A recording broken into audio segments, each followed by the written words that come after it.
How do you take the decision in stride and then continue to grow through it? You just got to respect the decision. They feel like he's a better fit for the team, better fit for the outcome of us winning. So you just got to respect it and just keep working. That doesn't undermine any other work I've been putting in. Doesn't say that I haven't improved. I'm proud of the improvement I've made. Shane is also proud of that. So you just got to keep stacking on that and just keep getting better.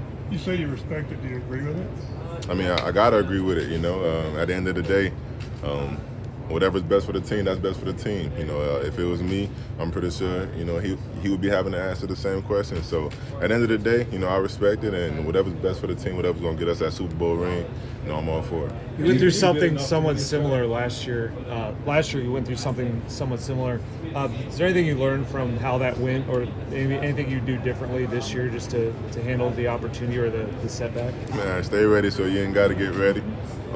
One play away, although I'm not the starter, who's to say I won't get a shot or opportunity to go out there, and help the team win, So at the end of the day, that's the most important thing, being ready. And whenever the opportunity does come, I just got to, be ready for that and take advantage of it. Did you think you did enough to win the job? I don't know.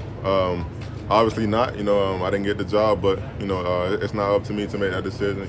They made the best decision for the team, and I'm proud of that. I got to just keep my faith in the Lord. Proverbs 3, verse 5 and 6 says, trust in the Lord with all your heart, lean not on your own understanding. And that's what I'm doing. I'm trusting in the Lord, focusing on Him, and appreciating everything that's thrown my way. Would you have done anything differently throughout the QB battle, looking back on it now that you did get the outcome you wanted? I don't know.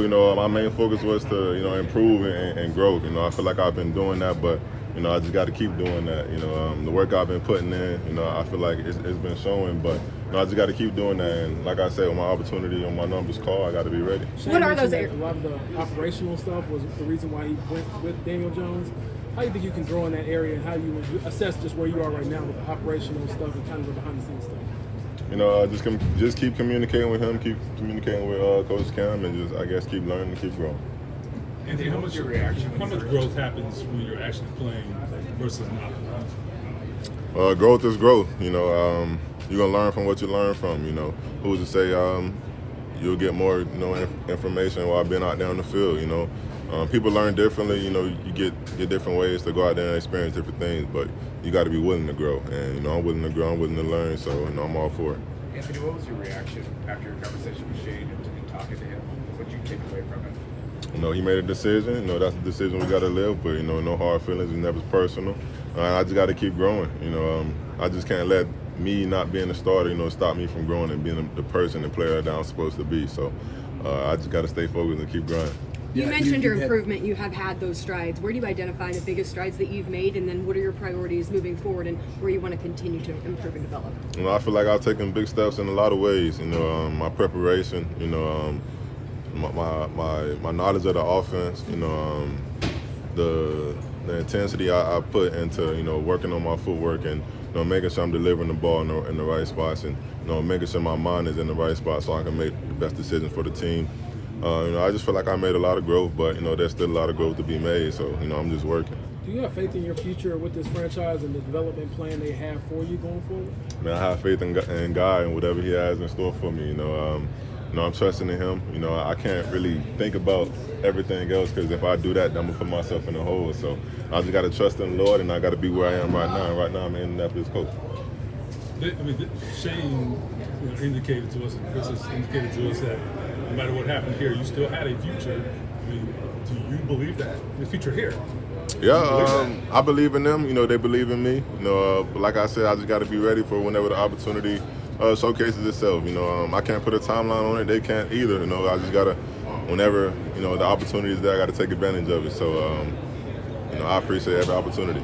But after 2 years and two benchings, I guess, what gives you confidence that they do still believe in you? Them telling me. They tell me they believe in me, and my teammates believe in me. So I got no choice but to listen to them and believe that. So they're telling me one thing, and I gotta accept that, and I gotta live with it. And I just got to showcase that I'm still here, and I got to keep growing. You've been in a situation like this before. How do you take this moment here and try to use this motivation to know to be ready, because your name could be calling in town? Man, it's not just this moment, you know, it's life. You know, everything doesn't always go your way, but that doesn't mean you got to stop living life. You know, I'm still here. I'm still willing to work. I'm still willing to grow, and I'm still willing to be, you know, a great quarterback in this league. You know, so whatever God has in store for us and this team, you know, I'm all for it, and I'm here 100%. AR, do you want to stay here and be an Indianapolis Colt? Man, I thank God for the opportunity. You know, and like I said, I got to stay ready, be ready. So. Lord's willing, you know, if it's still here, you know, I'm gonna take advantage of it, you know, but I'm not looking to, you know, get into going anywhere else or anything like that. Like I said, I'm here in the moment right now. I'm a Colt, and you know, I enjoy being a Colt. So I'm excited to be here, and I'm excited for Daniel. You know, he's gonna do a great job leading the team. I talked to him earlier, man. Lead the team, lead the way. You know, we following him, and you know, wherever he takes us, that's where we're gonna go. Yeah, no disrespect to Daniel, but your teammates, a lot of them felt like you had the best camp you've ever had. That being said, how surprised were you to find out the news that you're not the QB1? I guess you could say somewhat surprised, but at the end of the day, we all knew somebody was gonna have to be on this end of the stick, you know, and it was me. You know, I feel like I did improve. That's what I talked about earlier. You know, my improvement was there, but you know, it's still ways I can improve. You know, there's still ways I can become a better player. You know, become a starter in this league. So. I feel like I did a decent job at improving, but there's still a lot more I can do. You know, it's only about to be year 3. Saying all this talked about me being 23 years old, so I still got more time. You know, I still got more time to grow and be a great guy in this league. So, you know, I'm looking forward, and I'm thankful for every opportunity.